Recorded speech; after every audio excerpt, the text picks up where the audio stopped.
I'm very much looking forward to Mathias Hedlund from Etraveli, and this is because he is representing a business that I have been describing in my introduction speech in the sector with the thumbs down, the red thumbs down. It was kind of an intermediary business. So the business in a digital economy usually very heavily under pressure. That's something we're going to discuss in a minute, and it's got also be it will also be a part of the WimLex Show in a couple of weeks, and this is very interesting also because the first guest on the WimLex Show was Ben Woldring. He is, he's, let's say, the Mathias Hedlund of the Netherlands. He founded Bellen.com. It's a kind of a price comparison engine for electricity, gas, and telecom products. He gave some very interesting insights how the behavior of getting customers on the platforms on his very different price comparison platforms is changing. And a couple of weeks ago, I had a manager from HRS. I don't know if HRS is active here in Sweden. It's kind of the booking competitor in Germany. She was telling us a story that it's getting harder and harder and harder to get customers on the websites. Therefore, they are now concentrating on B2B, doing all the travel business for companies and not luring the customers to their own portal. So it's an industry where it's very interesting who's able to compete and why those companies are able to compete. And I think Etraveli is one of the cases where it's some interesting strategies are in place. When I tried to prepare for this fireside chat, I looked on the About You page, so this link here. And then that was, on the English version it was saying, "We like a fast ride, the eyes tearing up from the wind, the hair a mess, it's streaming behind our faces. Since we started in 2000, we expanded into 72 countries, 6 continents, 40 languages, and 21 brands. And now we are an online travel agency with close to 600 employees and another 300 people dedicated to working for us at various outsourcing partners." So still growing, very successful, and therefore I'd like to welcome Mathias to the stage. Welcome here. Thank you. Hello. And I will give Mathias a little bit time to explain the business of Etraveli. So who of you knows Etraveli, the brand? Ever heard about? Also, more people than that knows Etraveli compared to Gary Vaynerchuk. Interesting. I did not know it, or at least I did not know the group Etraveli. Probably some of the brands in Germany. But can you give us a bit more insight about your history on Etraveli and what the business is actually about? And then we deep dive into the questions around booking businesses in the digital platform economy. Absolutely. And for those of you who didn't know us, you don't need to feel ashamed. We play a very, very low profile, and it's only if you want to work for us that you should know us. Otherwise, we're sort of keeping the low profile. So what we are is we're primarily an online travel agency. And as such, we sell around 40,000 airline tickets per day. And by doing so, we're number 2 in Europe and by far the fastest growing. The business model is, as you say, an intermediary. So if you have the consumers on one hand, most consumers goes to meta search channels today, price comparison sites. In Sweden, that is flygresor.se and Momondo. Around the world, that is primarily Skyscanner and Kayak. And then they come to an OTA, and the OTA gets their air content from global distribution systems like Amadeus and Sabre, but also increasingly directly from airlines and through other content aggregators. And then, of course, some consumers go directly to the airline sites, etc., etc. And the reason why you end up going to a meta search site instead of going directly to an airline is because you get a greater range of offer, and also the price comparison pushes the price down. So in absolutely most cases, you actually find cheaper tickets if you go to the meta search than if you go directly to SAS.se or whatever. And we're, as you heard, in a bit more than 70 countries, and our head office is here in Stockholm and Uppsala, and then we have a large office in Athens, and we have outsourced customer service mostly to India. And our whole company is geared towards striving in this very low margin, price competitive, totally transparent world of the meta search engines and price comparison sites. And that was the big shift for us when we, as a strategy, made a total strategy shift in 2014-15. That's also when I came in to become CEO of the company, where most people before had gone directly to the online travel agency, searched in Google, etc., and then started to go through the meta search engines, because basically we earned 80 euro per order when people came directly, and we earned 10 euro per order on average if they come to Meta, and a lot of people went to the Meta. So the whole thing became about really being competitive in that environment, and in order to be competitive in that environment, you have to earn more, you have to have more revenue than your competitors, you have to cost less, and you must be much more analytical than your competitors. And we geared the whole company towards that.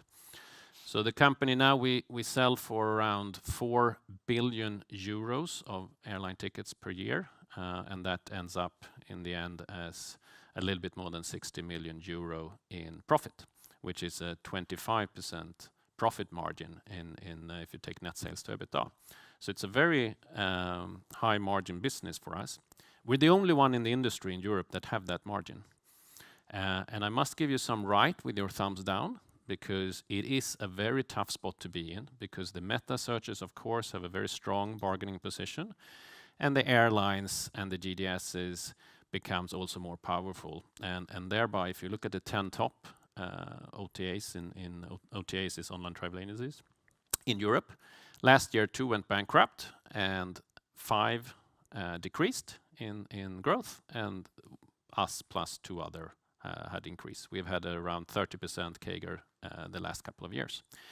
And the difference is really about understanding that as a provider, we become more and more an air content fulfillment provider, doing the really complicated work of compiling flights and being extremely commercial around that and being extremely analytical. I used to work for Klarna, and I picked up a lot of things from Klarna in terms of the whole way of dealing with credit risk that Klarna does, for example, is quite applicable to the way we price tickets. So for example, if we sell a ticket from Stockholm to Barcelona, we will price it very differently depending if you travel alone or if you travel with a family and so on, because your propensity to buy add-on products like luggage, seating, etc. is very different. If you have a family, you want to sit next to each other, you're likely to have a luggage. If not, you travel yourself, you're traveling light, you don't buy the add-ons. Hence, you have to pay more for the ticket. And this was just one out of 50 variables to understand how this is all machine learning. So the reason why we are more successful is that we compete against travel agencies trying to go tech, whereas we are tech, happen to be working with travel. So you can see the same thing in many other industries, I think. So let's approach this from like different directions. Maybe let's go first from the customer direction. You have like I saw here on the screen seat24.de. Obviously, it's brand active in Germany, and überflieger.de. So what is your approach of getting me on your platform instead of letting me going to Google Flight Search, for example? So how do you get me on your platform? Okay. First, I have to explain. You see flygresor.se, and since we're in Sweden right now, most of you know this brand. It's the leading meta search here in Sweden. We own flygresor.se. We acquired that in 2014. And the reason why we did that was to learn how to cooperate the absolute best with other meta search engines out in the world, like Skyscanner and Kayak. So out of this 60+ million euros that are created on all these brands, it's only 2 that is created from Flygresor. The rest is created by the online travel agency brands. And to answer your question, for us, it's really about the metas taking in the traffic. The metas going into different markets, and we making sure we are competitive in the meta. So it's actually Skyscanner and Kayak that is competing versus Google Flights or OTA Direct or airline.com. And within that environment, we have a big market share in many markets, and we grow and win market share in that. And the reason why we do that is because we're cheaper. Because when you come to a meta search site, 9 out of 10 will pick the lowest price, not the lowest priced itinerary, because you might want to have a direct flight, you like a certain airline or whatever, but once you made that choice, 9 out of 10 pick for price. So basically, the reason why we have all these brands is shelf space and being able to have different strategies in pricing and content, etc., between different brands. Brand loyalty to us is none. So this is a very clear strategic choice. So it's a quite different strategy. And you can imagine the first time you go to the board and say like, no, we're not going to invest in brands, and we're going to be more of a back end and being operational excellence. Because the brand affinity is to the meta search. You either like Mondo or you like Flygresor, or to the airline, you either like Norwegian or Qantas. So we are the transaction engine in between, and we're trying to perfect that better than anyone else.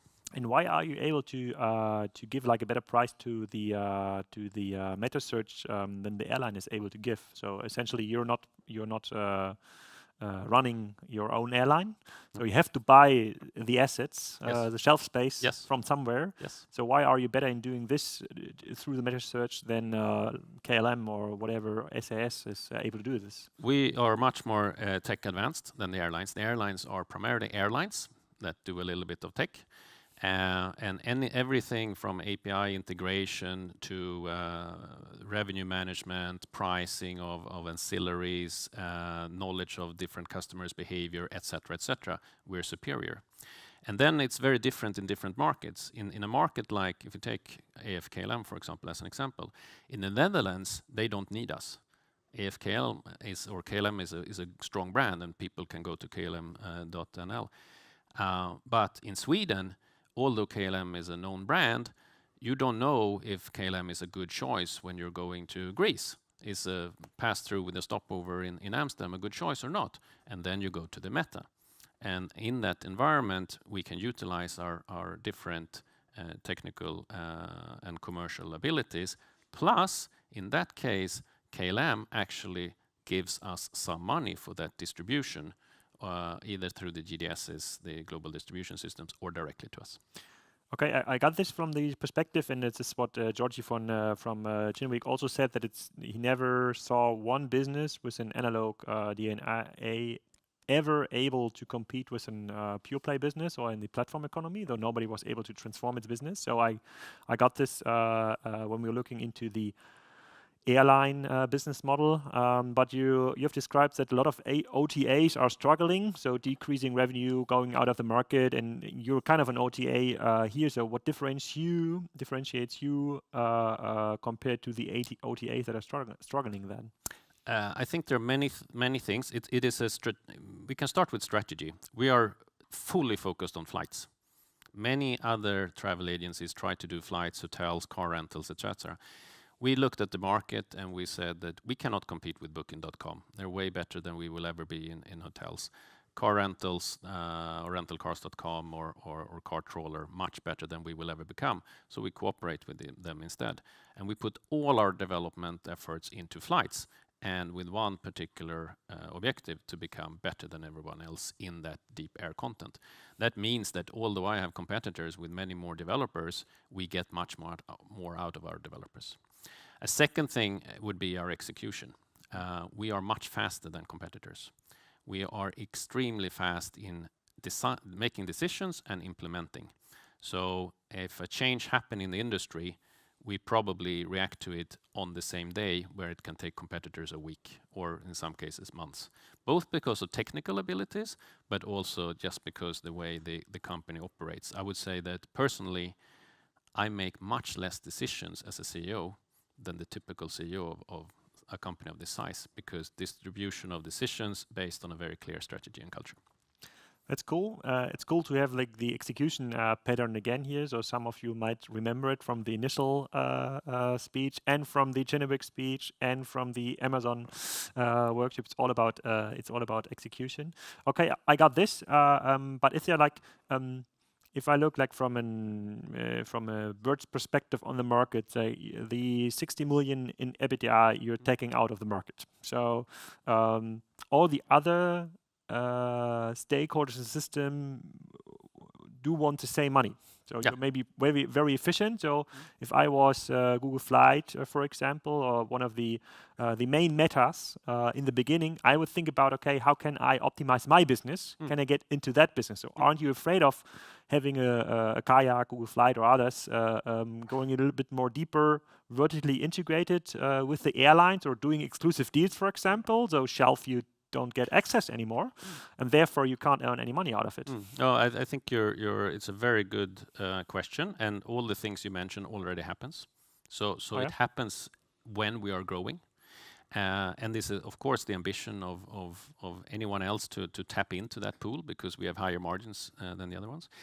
But I think the key thing for us here is really that we need to be wherever the consumers are. Because we are not the brand, we are about air content to the lowest price and all the very hard job to create that. And that means that when you bring up Google Flights, for example, most people would be afraid of Google Flights and say that and the metas are very afraid of Google Flights, and I just see it as another distribution channel. And we have been courting Google Flights for the last 5 years. You know, this is a project that has been going on for almost 10 years now. And Google Flights is rather big in the US. It's starting to pick up in the UK and Germany, but otherwise it hasn't really developed. And the reason why it hasn't developed outside of the States is because it's been too simple. It's been focused on airline.com and very simple itineraries. And in Europe, with all the different nations and all the different carriers, it's much, much more complex. So as late as a couple of months ago, Google Flights called us and say, we need help in Europe. We need your content in order to get Google Flights to become more attractive in Europe. So we're soon going to get out on Google Flights in Europe, and that will drive Google Flights growth. And we will be there with very low competition compared to the meta channels and have another distribution channel. So yes, I foresee pressure from our traffic sources right now, but I also see new traffic sources coming up and in the likes of Google for the next, I would say, 2 to 5 years, they will be extremely product oriented rather than commercial oriented.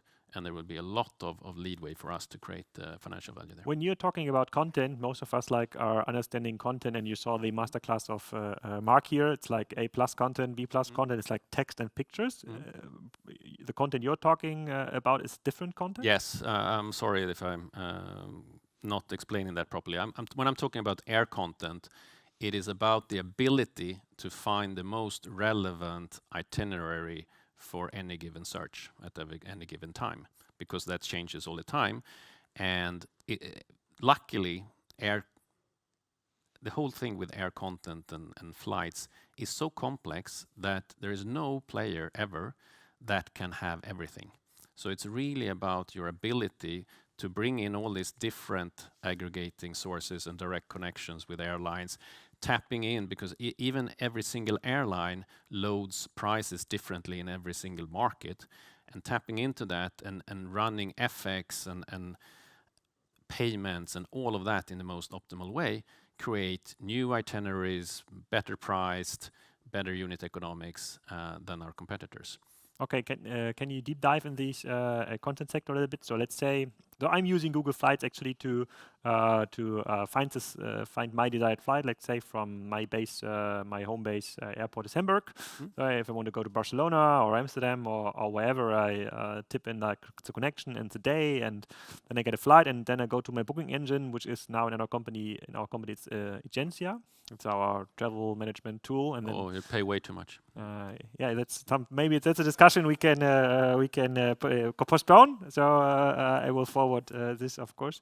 But now you're saying that, and my expectation on Google Flight was, okay, of course they probably will be able to show me every connection on this day from don't. Hamburg to Amsterdam. And you're saying now, no, that's not true They because they only have like 50% of the content. Not even that. Not even that. Not even that. And you say you can get them to like 80, 90% of the content plus better fares. Yes. They're not able to do that themselves. No. That's because you have much better aggregated data, much more direct access to the data. Yes. And that's something And we Google can't combine do. many more content sources, and then not only just connecting to many more content sources, it's also what you do with that content sources, and how you combine them and how you run it. And if you're going, let's look at Kayak, for example, and you're saying Kayak is one of your main distribution channels. Can you say how much percentage of the content is delivered by your services? Is it something It's very different you can in measure? different markets? In Sweden, we have a 40% market share, almost 50 in some months. So if you go to flygresor.se or Momondo in Sweden, you might end up with different brands. You see some of them here. But we have more brands like that. So you might get a perception that it's 25 brands and 25 companies on Flygresor, but in fact, we have 5 or 6 brands there, and we take 40-50% of the share there. In UK, we have a bit more than 10%, and in France the same, and we have a good share in Japan and South Korea as well. Now, as we are learning a lot about meta search, what meta search should I use in the future, if not Google Flights? Google Flights, when you're integrated, it's fine, but right now? Right now, I would probably use Skyscanner, if I'm to answer the question globally. Oh, yeah? Even for European markets, it's working in a good way? Yes. Skyscanner is based in Edinburgh. Ah, okay. Yeah, crazy. But again here, like in a game theory environment, so I totally go with your approach of helping Google Flights here out, because it's like, especially because you're realizing that they're not pushing on the margins within the next, let's say, 3, 4, 5 years, because they want to build the product and the customer experience and then attract more customers, blah, blah, blah, blah, blah. But then we are in a situation where they are getting more and more control over the customer.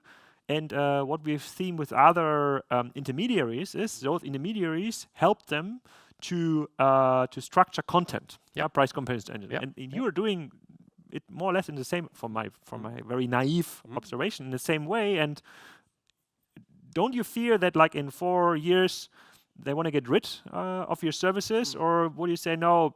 In 4 years we have like developed so many different other services that it's going to be a new business model? A bit of both. I think they definitely will strive for that, and we see some attempts to do that. But I do think it's important to understand that if you start being a price comparison service, the consumer have the thought that you actually have the market there, and if you then decide to take all of that and run it yourself, you basically remove competition from it. What will happen then is that the price comparison sites next to you will have lower prices, because they have all the access from all the other content providers. So you will lose market share versus the other ones. So it is a prohibiting factor for you to move from a price comparison model to a one-stop shop travel agency type of model. So that's holding it back. But I also think that it's really important for us not to be so meta dependent as we are right now. And just to give you a taste, that companies like Booking.com, Airbnb, they are right now very focused on accommodations, but both of them have clearly said that they are going to be flights, experiences, rental cars, etc., etc.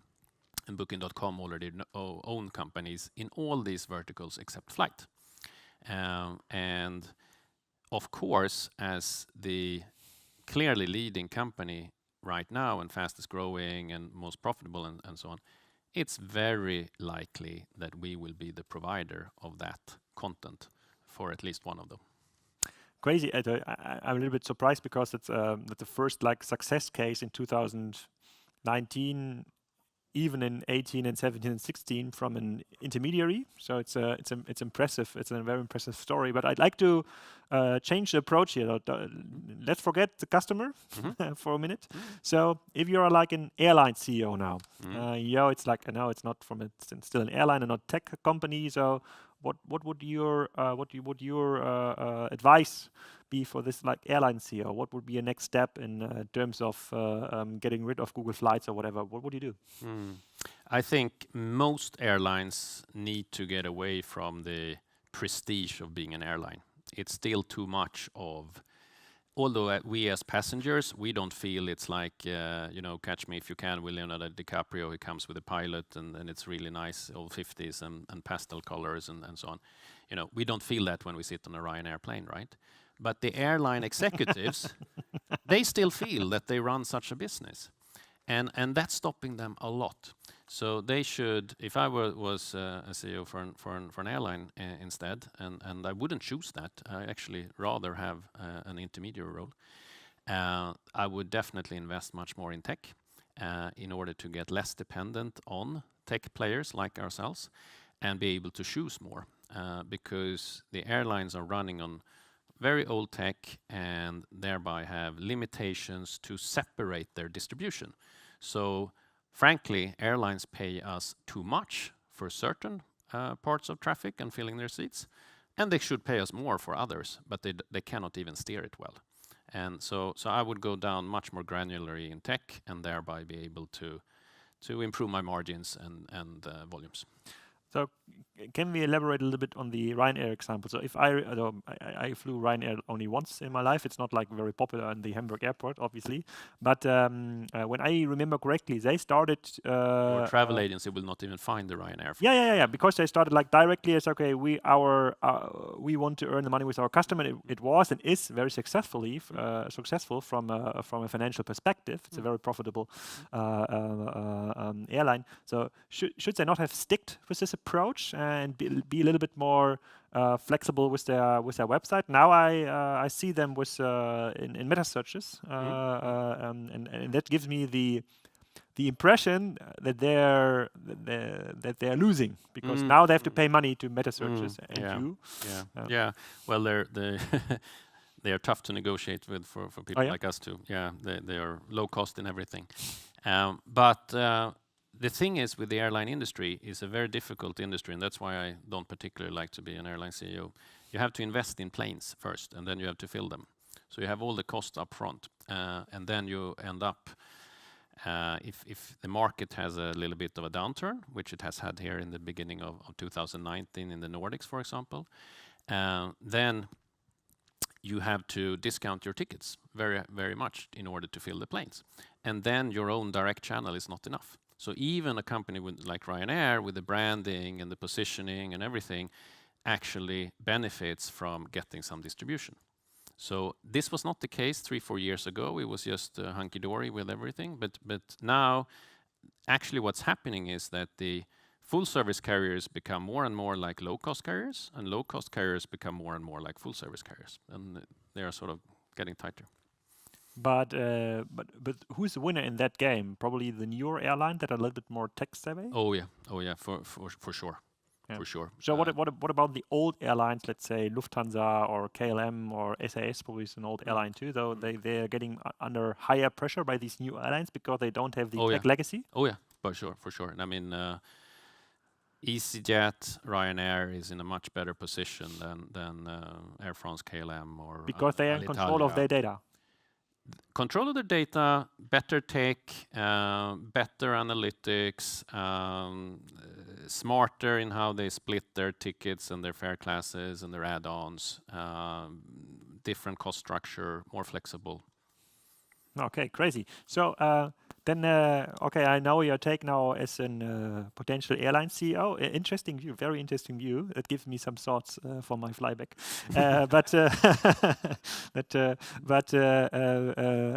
Then let's move to the other meta searches. So like Check24, for example, in Germany. So what they are doing right now, it feels like they are opening up a new category every week. Yeah, flights, hotels, cars, dogs, whatever you can rent.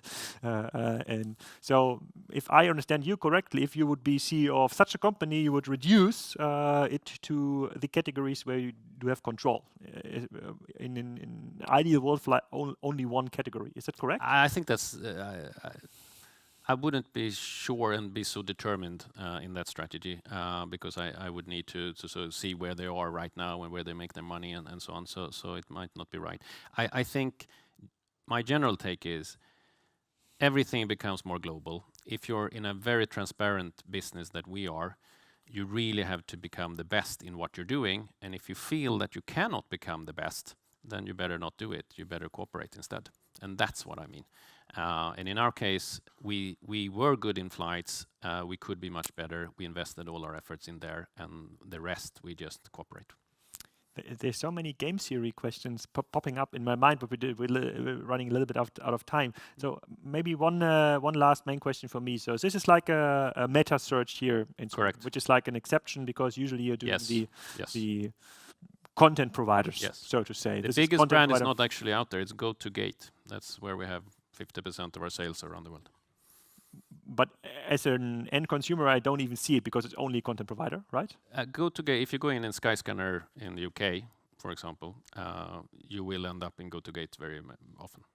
Okay, but wouldn't that, because you're so successful in providing this content, wouldn't it make sense from a game theory perspective to open up more meta searches in other countries just to earn some extra money by luring in new customers?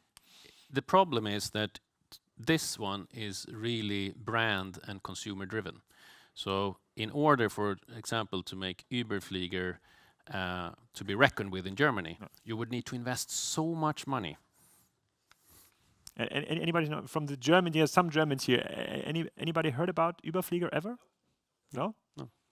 So it's very small. I mean, basically, the reason why, I mean, it's true. This one is big, but the other ones here, the reason why we have them is to collect data to better price in the other meta searches in those countries.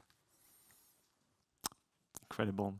So you are the winner in the platform economy and when it comes to flight price comparison. It's interesting take. Gives me a lot of thought. So, but I've a couple of questions left, but I will give you the opportunity here if there's any questions you want to ask. It's yeah, Niels.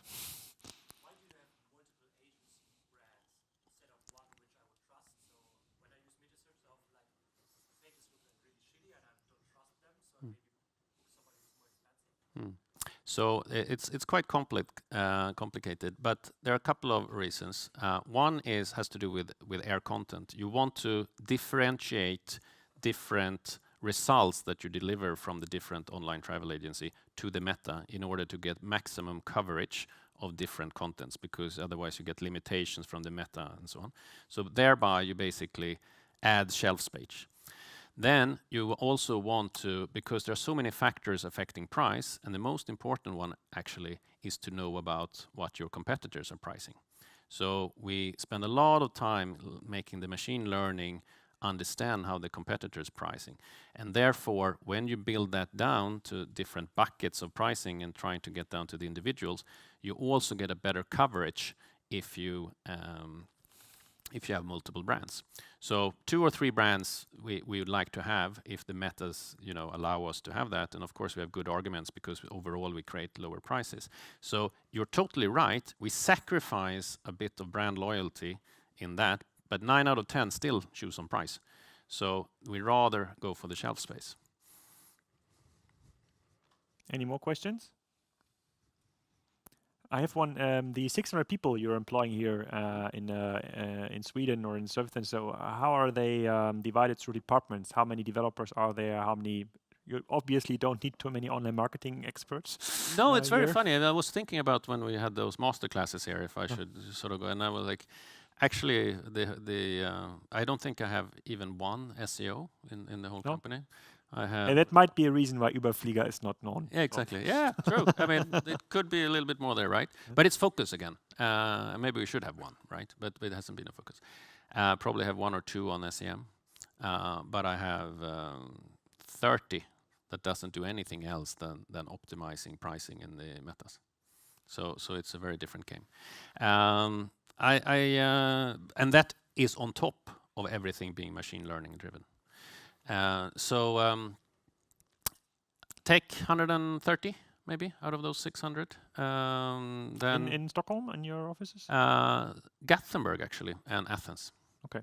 And then quite a bit then in the commercial and sales. We have two different ways: business development and so on. Product, that's probably another 70, 80. Quite a big finance department, handling 70 markets. FX is huge for us, cash management, payment is big, fraud is big for us.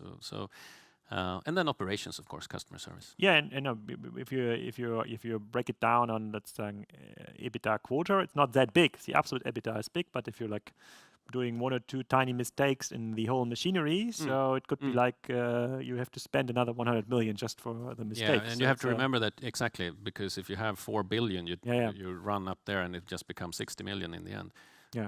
Of course, you have to make things right there. Yeah, that's very impressive. So, what is like your you became CEO 4 or 5 years ago of the company, and took it to a like kind of global level. So, what is kind of the next step here in the game for you? You're growing like 30% year on year. 30% year on year. Now, but the next step, I mean, we're owned by private equity. And I think that's, we asked about one of the reasons for success. I think that's been a reason for success the last couple of years too. We actually sold twice. For you Germans, we were owned by ProSieben Sat.1 for a while, between 15 and 17. Before that, the Swedish private equity. Before that, the Norwegian private equity. And now with CVC Capital Partners, the largest private equity fund in Europe. So, of course, we're going to sell again. That's the whole mandate, right? And it's about making this even more a tech company in order to defend multiples and being more global. We're still too European. Europe grows too slowly to defend this 30% growth going forward. So we're investing a lot outside Europe right now. And then it's the question, either one of the big industrialists pick us up or we list. Why would a private capital, a private equity company sell such an asset growing 30% a year, being profitable in these financial environments? Because generally they will sell with 3 to 7 years holding period, and they've held us now for 1.5 years. I do think they see us as a high risk, high reward type of investment compared to other investments. That would speak for a shorter hold term, I would say. And I do think there's so much movements in the value chain right now that I wouldn't be surprised that we would actually be approached in a year or two from one of the industry players. Because there's so much money even on the meta search engine side. That is one of the industry players, right? You're talking about? It could be, but if you look at our industry, it's basically 3 major online travel agent. Well, there is Booking.com, Airbnb, Ctrip, Chinese travel agency that owns Skyscanner, and Expedia. Those are the natural takers for us within 3 years. Crazy. So actually, I became a big fan within this 30 minutes of live podcasting. It's very rare to hear such a clear vision on the business and so much deep insight. If there's, you have a question left? No? Maybe you can stick around for the last coffee here. Sure. It was really a pleasure having you here in Stockholm and on the show. And I definitely will take a look on Überflieger.de. Yeah, big applause actually for Mathias. Great. Thank you for having us. It was a pleasure. Thank you. It was a pleasure.